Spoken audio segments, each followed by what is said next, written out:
രാത്രി 8 മണി. CI കാർത്തിക് തൻ്റെ മുന്നിലിരുന്ന 2 ചിത്രങ്ങളിലേക്ക് മാറി മാറി നോക്കി. ഒന്ന്, വിവാഹത്തിന് 2 ദിവസം മുൻപ് ആര്യ ഒരു കവറിൽ 5 ലക്ഷം രൂപ കൈമാറുന്ന CCTV ദൃശ്യം.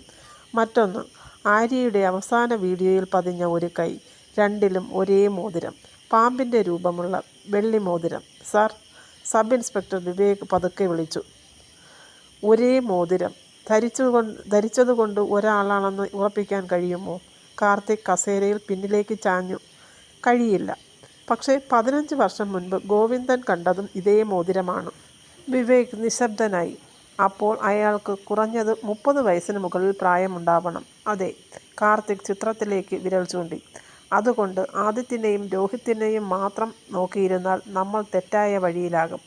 അടുത്ത ദിവസം രാവിലെ പോലീസ് വിവാഹത്തിൻ്റെ മുഴുവൻ വീഡിയോയും ശേഖരിച്ചു. വരൻ്റെ വീട്ടിലേക്ക് വന്ന ഓരോ അതിഥിയെയും പരിശോധിക്കാൻ തുടങ്ങി. വീഡിയോ മണിക്കൂറുകളോളം ഓടി. പെട്ടെന്ന് കാർത്തിക് പറഞ്ഞു, "നിർത്തൂ." സ്ക്രീൻ പൗസ് ചെയ്തു. വിവാഹ മണ്ഡപത്തിൻ്റെ ഒരു മൂലയിൽ ഒരാൾ നിൽക്കുന്നു. ചാരനിറത്തിലുള്ള ഷർട്ടും. മുഖത്തിൻ്റെ പകുതി മാത്രം ക്യാമറയിൽ. സൂം ചെയ്യൂ. ചിത്രം വലുതാക്കി. ആളിൻ്റെ മുഖം വ്യക്തമല്ല. പക്ഷേ വലത് കൈയിൽ എന്തോ തിളങ്ങി. വിവേക് ഞെട്ടി. "സാർ, മോതിരം, പാമ്പിൻ്റെ മോതിരം. ഇയാൾ ആരാണ്?" വിവാഹ അതിഥികളുടെ ലിസ്റ്റ് മുഴുവൻ പരിശോധിച്ചു. ആ മുഖവുമായി പൊരുത്തപ്പെടുന്ന ഒരാളുമില്ല. ക്ഷണിക്കപ്പെടാത്ത ഒരാൾ. കാർത്തിക് പതുക്കെ പറഞ്ഞു.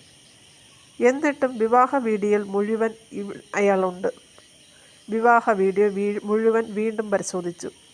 ഒരു കാര്യം കാർത്തിക് ശ്രദ്ധിച്ചു. ആ വ്യക്തി ആരോടും സംസാരിക്കുന്നില്ല, ഭക്ഷണം കഴിക്കുന്നില്ല, വരനെയോ വധുവിനെയോ ആശംസിക്കുന്നില്ല. പക്ഷേ കണ്ണുകൾ എപ്പോഴും ആര്യയുടെ മേലായിരുന്നു. ഒരു ദൃശ്യത്തിൽ ആര്യ അയാളെ കാണുന്നു. ആ നിമിഷം അവളുടെ മുഖത്തെ ചിരി മാഞ്ഞു. കയ്യിലിരുന്ന പൂക്കൾ താഴെ വീണു. അവൾ ഉടനെ മണ്ഡപത്തിൽ നിന്ന് പുറത്തേക്ക് നടന്നു. കാർത്തിക് സ്ക്രീനിലേക്ക് നോക്കി. ആര്യ ഇയാളെ തിരിച്ചറിഞ്ഞിരുന്നു. അതേസമയം ഗോവിന്ദനെ വീഡിയോ കാണിച്ചു. സ്ക്രീനിലെ വ്യക്തിയെ കണ്ടതും ഗോവിന്ദൻ്റെ ശരീരം വിറച്ചു. "ഇയാളെ അറിയാമോ?" കാർത്തിക് ചോദിച്ചു. ഗോവിന്ദൻ മറുപടി പറഞ്ഞില്ല. "ഗോവിന്ദാ." കാർത്തിക്കിൻ്റെ ശബ്ദമുയർന്നു. ഗോവിന്ദൻ പതുക്കെ സ്ക്രീനിലേക്ക് വിരൽ ചൂണ്ടി. "മുഖം എനിക്കറിയില്ല സാർ. പക്ഷേ..." അയാളുടെ ശ്വാസം വേഗത്തിലായി. "ആ നടപ്പ്, എന്താണ് ആ നടപ്പിന്?" "15 വർഷം മുൻപ് എൻ്റെ മകൻ മരിച്ച രാത്രിയിൽ കുളത്തിനരികിൽ നിന്ന് ഒരാൾ ഓടിപ്പോകുന്നത് ഞാൻ കണ്ടിരുന്നു." ഗോവിന്ദൻ്റെ കണ്ണുകൾ നിറഞ്ഞു. "അയാളും ഇങ്ങനെയാണ് നടന്നത്?" മുറിയിൽ നിശബ്ദത. "അപ്പോൾ ഒരേ വ്യക്തിയാണോ?" വിവേക് ചോദിച്ചു. ഗോവിന്ദൻ തലകുലുക്കി. "എനിക്ക് ഉറപ്പില്ല. പക്ഷേ മരിക്കുന്നത് വരെ ഞാൻ മറക്കില്ല." അപ്പോഴാണ് കാർത്തിക്കിൻ്റെ ഫോൺ മുഴങ്ങിയത്. ഫോറൻസിക് ലാബിൽ നിന്നായിരുന്നു. "സാർ, ആര്യയുടെ നഖത്തിനടിയിൽ നിന്ന് കിട്ടിയ DNAയുടെ പ്രിലിമിനറി മാച്ച് കിട്ടി." കാർത്തിക് എഴുന്നേറ്റ്. "ആരുടേത്?" മറുവശത്ത് കുറച്ചുനേരം നിശബ്ദത. "സാർ, അത് ഒരു പഴയ കേസിലെ DNA സാമ്പിളിനോട് മാച്ച് ചെയ്യുന്നതാണ്. 15 വർഷം മുൻപ് രാഹുൽ മരിച്ച കേസിലേത്." "എന്ത്?" കാർത്തിക് ഞെട്ടി.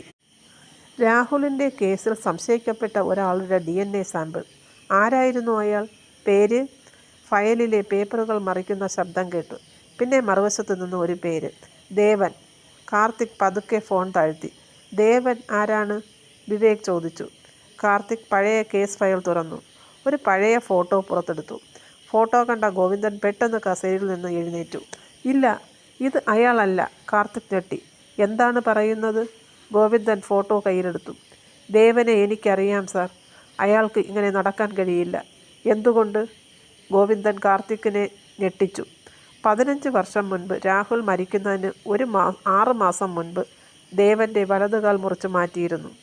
മുറിയിൽ എല്ലാവരും നിശബ്ദരായി. "അപ്പോൾ വിവാഹ വീഡിയോയിൽ നടന്ന ആ മനുഷ്യൻ ദേവനല്ല." "പക്ഷേ ആര്യയുടെ നഖത്തിനടിയിൽ ദേവൻ്റെ DNA എങ്ങനെ വന്നു?" കാർത്തിക് വീണ്ടും പഴയ ഫയലിലേക്ക് നോക്കി. പെട്ടെന്ന് അദ്ദേഹത്തിൻ്റെ കണ്ണുകൾ ഒരു വരിയിലുടക്കി. "ദേവൻ മരിച്ചതായി രേഖപ്പെടുത്തിയ തീയതി 2012 ഓഗസ്റ്റ് 17." കാർത്തിൻ്റെ കൈകൾ നിശ്ചലമായി. "വിവേക് സാർ, നമ്മൾ അന്വേഷിക്കുന്നത്..." കാർത്തിക് പതുക്കെ പറഞ്ഞു. 14 വർഷം മുൻപ് മരിച്ച ഒരാളുടെ DNA ആണ്. പുറത്ത് ശക്തമായ ഇടിമിന്നൽ. അതേസമയം ആര്യ കാണാതായ വീട്ടിലെ പഴയ സ്റ്റോർ റൂമിൽ നിന്ന് ടക് ടക് ടക് ആരോ അകത്തുനിന്ന് വാതിൽ മുട്ടുന്ന ശബ്ദം. പോലീസുകാർ ഓടിയെത്തി. കാർത്തിക് തോക്കുമായി വാതിലിനടുത്തെത്തി. അകത്താരാണ്? മറുപടിയില്ല. വീണ്ടും ടക് ടക് ടക്. വാതിൽ തുറന്നു. മുറി ശൂന്യം. പക്ഷേ ചുമരിൽ പുതുതായി എഴുതിയ ഒരു വാചകമുണ്ടായിരുന്നു. തെറ്റായ ആളെയാണ് നിങ്ങൾ അന്വേഷിക്കുന്നത്. അതിൻ്റെ താഴെ ആര്യയുടെ വിവാഹ ഫോട്ടോയിലെ ആദിത്യൻ്റെ മുഖം മാത്രം ആരോ കത്തി കൊണ്ട് കുത്തിക്കീറിയിരിക്കുന്നു. കാർത്തിക് നിശ്ചലനായി. ആദിത്യൻ? അദ്ദേഹം തിരിഞ്ഞോടി. പക്ഷേ വൈകിയിരുന്നു. ആദിത്യനെ വീട്ടിൽ കാണാനില്ലായിരുന്നു. ഇന്നത്തെ ചോദ്യം: ആദിത്യൻ എന്തിനാണ് പെട്ടെന്ന് കാണാതായത്? ആദിത്യൻ പേടിച്ചോടിയതാണോ? അതോ യഥാർത്ഥ കുറ്റവാളി അവനെയും കൊണ്ടുപോയതാണോ? നിങ്ങളുടെ സംശയം കമൻറ്റിൽ പറയൂ.